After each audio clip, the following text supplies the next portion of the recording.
For aggressive investors, should you invest in VTI or VOO?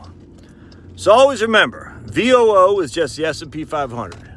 Off the top of my head, I can't believe I cannot remember what the mutual fund ticker is for the Vanguard S&P 500. Man, that's crazy. I used to, because when I worked at Vanguard in 98, 99, 2000, I mean, I've known the Vanguard S&P 500 my whole life. But because I no longer deal with the mutual fund, I just deal with the ETFs now, I don't remember it. I know VTSMX is the total stock market index of Vanguard. VFINX is Ginnie Mae.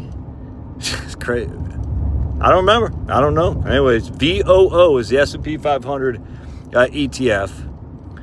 And remember, that's just the S&P 500. It's 500 stocks. It's market cap weighted. I mean, it's kind of what the proxy is for investing.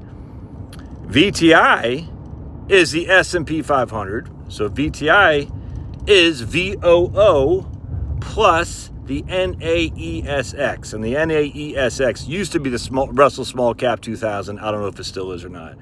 That's the small cap index that Vanguard used to have, or it still has. Well, it used to be that's what was the index was tied to, the small cap index fund. I'm not sure if that's the case anymore. Whoa.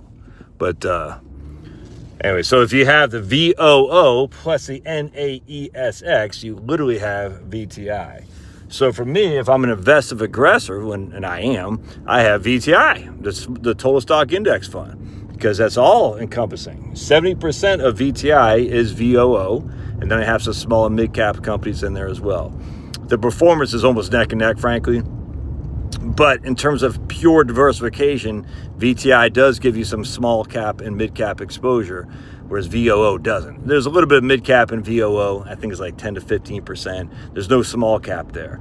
And I like small cap just for a diversification perspective. So if I have to choose one fund, it's VTI over VOO. I mean, if I had to, in my opinion, there's really no reason to have VOO over VTI unless you have small caps, and if your 401k only considers, if they separate small caps and large caps, you can't have a combination of it. Yeah, then I'd have VOO and the some small cap index. But if you're just doing an IRA, nah, man, just have the VTI. If you're an aggressive investor, that is. Remember, VTI and VOO were both down 57% from 2007 October 1 until March 9th of 2009. And we're talking 57% of your capital was kaplink, kaplank, kaplunk.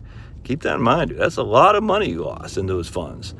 Now, did you lose the same in Wellington or Wellesley fund at Vanguard? No, because Wellington and Wellesley are different investments that aren't as aggressive. They have bonds in there.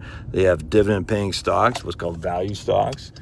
All right, I'm going to try to turn in my phone here. We'll see. It's been one of those days where you're trying to get all this stuff done and nothing gets done. You ever had one of those days? It's just one of those days, man. You're like, dude, I had all these plans to get stuff done and nothing's getting done. So I'm going to try to beat this guy in there. God bless. We'll see you.